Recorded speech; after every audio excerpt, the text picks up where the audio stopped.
remember a little while back, when we were dumpster diving, we got a lot of potatoes. These are the russets. These are scrubbed up and cleaned. And these are in vinegar water, and I'll be scrubbing them up too. And what am I going to do? I'm going to can them. Now, I'll be honest with you, russets are not my favorite can because they're a little bit mealy. But I'm going to try to do something a little different, yet still safe. After I get these all peeled, and that's kind of a job for Superman. Anyway, after I get all the potatoes peeled, I'm going to cut them into lengths about a ½ inch across and just tall enough to fit in the jars, and they'll be more or less for French fries or fried potatoes. So let me get this going. Got to finish scrubbing the rest of the potatoes, and then I'll bring you back for peeling. This is when I peel my potatoes. I'm going to put them into this fresh water so they don't turn brown. This pan of water is to do the pre-cook with, the parboil. It will be a 2-minute pre-cook. I've got it's my apple peeler, and I'm going to use it. I've used it before to peel these kinds of potatoes because they're fairly straight-sided. So let me get that started. I have this part rocked back because I don't want to slice these potatoes. I just want them to peel. So I'll stab them into the end of here and let this blade peel them. Okay, let's see if this is going to work. It worked before. Yes, I will have to do some trimming, but look at that. All peeled. So let me get going on the rest of these. Okay, as you can see, I've got quite a few in this bowl of water. It's the biggest bowl I've got. Some of them didn't want to peel very well, so I'll just use a knife on those. Got some in the back that I'm probably going to just save for baked potatoes, and just a few more to peel for the canner. This is my fresh water that I'm going to give them their parboil in. And I've got a knife out here so I can start trimming them and cutting them up. And I'll bring you back when I get one the way I want it. Okay, I've got them cut into sticks like French fries. I've got a crinkle cutter. I may try on one, but I don't know. Anyway, this is just one potato. I'm going to put it over here in this other water. That's going to be for doing the parboil. Oops, sorry about bumping the camera. As long as you keep them in water, they will not turn brown. You can use ascorbic acid or lemon juice, but I have found that just keeping them in the water will work just fine. By the way, if you're canning potatoes, they must be peeled.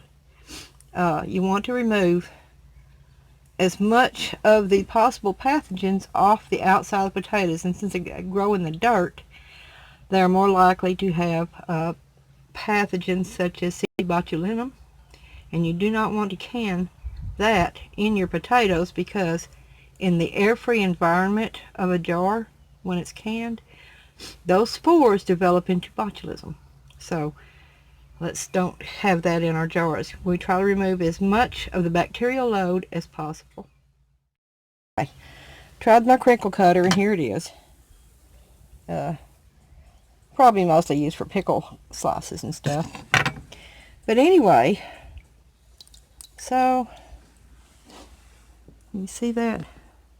Looks like I got crinkle cut French fries. I'm going to do a few more. I probably won't do them all because this is time consuming. Or I might. I don't know.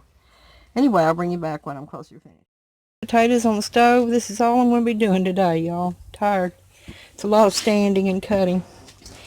When they get done with their little 2-minute boil, put them over in this big bowl. I've got one of my tea kettles back here, and I'll get the other one and put it right here on the front. Got my canner here with 8 wide mouth pint jars. I hardly ever use wide mouth because the lids are so much more expensive, but I figured for these French fries it needed it.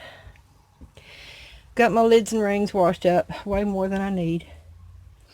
So I'll bring you back when I start getting them out of the boiling water. Now, you see all that starch on the top of the water? That's a good reason right there to follow the hot pack method So there's a few ball recipes that follow raw pack, but I'm not satisfied with those because of this starch. So I just can with hot pack method. My jars are heating up in the canner. My potatoes are through with their parboil. So I'm going to lift them out with this skimmer and put them over in this bowl.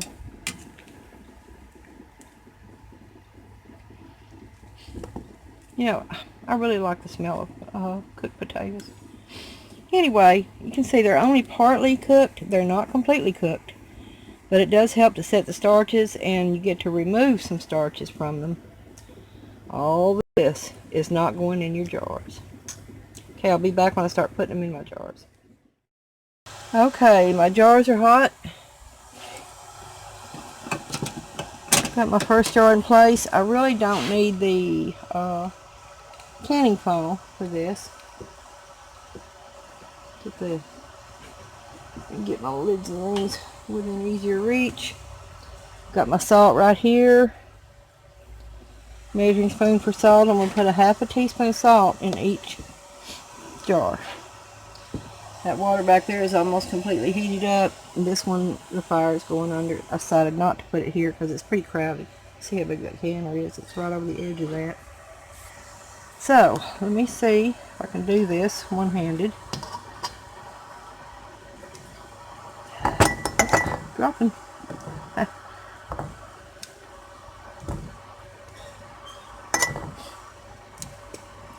The reason I wanted wide mouth is so that when they come out, we can drain them more gently without having to mess around with them too much. Maybe not break them up so bad, because they will be fully cooked coming out of the canner. These will be 1-inch headspace. Might be too big. And it'd probably be nicer if I held the jar sideways and slid them in there. So I will do the next ones that way. Let me bring you back in just a second. In there better, but I guess they're going to be what they're going to be. Let me reach back here and get my tea kettle. I've already got my salt in here, as you can see.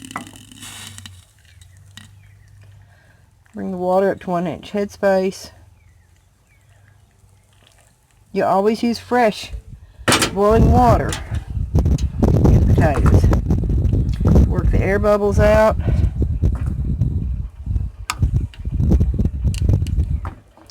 Looks like I've got a couple that are just going to be too much in there. I'll take them out, because I want them to stay under the water. Alright. These, yeah, that's pretty good right there. Alright. Wipe the rim. I'm just using a damp paper towel. This doesn't have vinegar on it.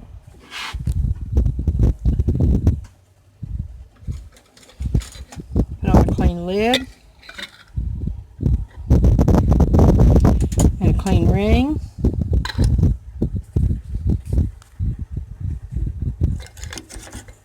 Fingertip tight. And back into the canner. Okay, so I'll fill up as many of these jars as I can. Okay, I've got 8 wide mouth pint jars in the bottom. That's all the jars, the wide mouth that I had prepared. So I put the other potatoes in this regular mouth pint. I'm going to put the lid on, bring it up to where it's steaming, let it vent for 10 minutes as usual, and then put on the weight, which is right over here within easy reach. Put the weight on the lid and start timing. I'll bring you right back. It has vented out of that port for 10 minutes. I'm going to put on the weight. I misspoke a while ago. This is not when I start my canning time. I will start my canning time when that weight is rocking and this indicator is up to between 10 and 11 pounds. That's a 10-pound weight. I really don't pay much attention to this because it mainly tells me if it's gaining pressure or if the pressure has dropped. So anyway, I will bring you back when that weight starts rocking. Okay, it's just barely beginning to rock. I've set my timer for 35 minutes. You can see the pressure is up good enough. And a gentle rock is all it needs as long as it's moving. It doesn't have to rock furiously, just that little gentle rock. So I'll bring you back when I'm getting ready to open this up. Okay, the 35 minutes is up. I've turned the heat off under the canner. I'm going to let it fully depressurize and then bring you back. Okay, the pressure has dropped to 0. There's no residual pressure. So I'm going to take that off. Let it sit here for 10 more minutes on the timer and I'll bring you back. Time to take these jars of potatoes out of the canner. Let me get this one off the top. You can see it's still boiling in there. When I opened the lid, I didn't show that on camera. I have showed it on other videos, but you always open the lid away from your face. Let me get something to get that other rack out. Okay, I've got that rack out. I'm going to start taking these wide mouth pints out. You hear it popping? The trouble with wide mouth pints and these jar grabbers is that sometimes the grabber will squeeze the ring and cause some of the liquid to spew out. So I have to be pretty careful and reach pretty far down on the jars. Try to just gently lift them out. Always lift them straight out. Don't tilt them. I don't care if there's water on there or not. Don't tilt them when you bring them out. Okay, there we go. 9 pints of French fries. At a later time when we get these out, I'll let you know how they worked out. I'll do a video on that. Anyway, let them cool for at least 12 hours. I'll let them cool till tomorrow. Then I'll remove the rings and I'll write on the lid French fries and I'll write the date. And we'll store them. So there you go. It's not, there it goes. It wasn't in focus very good, was it? Anyway, they're boiling in the jars. That's usually an indication they're going to seal. Some people don't seem to think so, but it always works out that way for me. If they're not boiling, they won't seal. But it looks like all of these, maybe except for that one, have already started to seal. So we'll find out. We'll find out in about 12 hours or tomorrow morning. And then anyway, when we use these, what I will be doing is draining them well and drying them well with paper towels, and then we will fry them in fat. Okay, and I'm going to put the link to where we got these potatoes up there in the corner here towards the end. I want to thank you so much for watching, for subscribing, for sharing when you do. I really appreciate it. Leave me a comment. Tell me if you can potatoes, or if you've ever thought about canning potatoes, and I will be sure and link you in the description box to the safe canning method from the USDA. Anyway, thanks again. Have a great evening.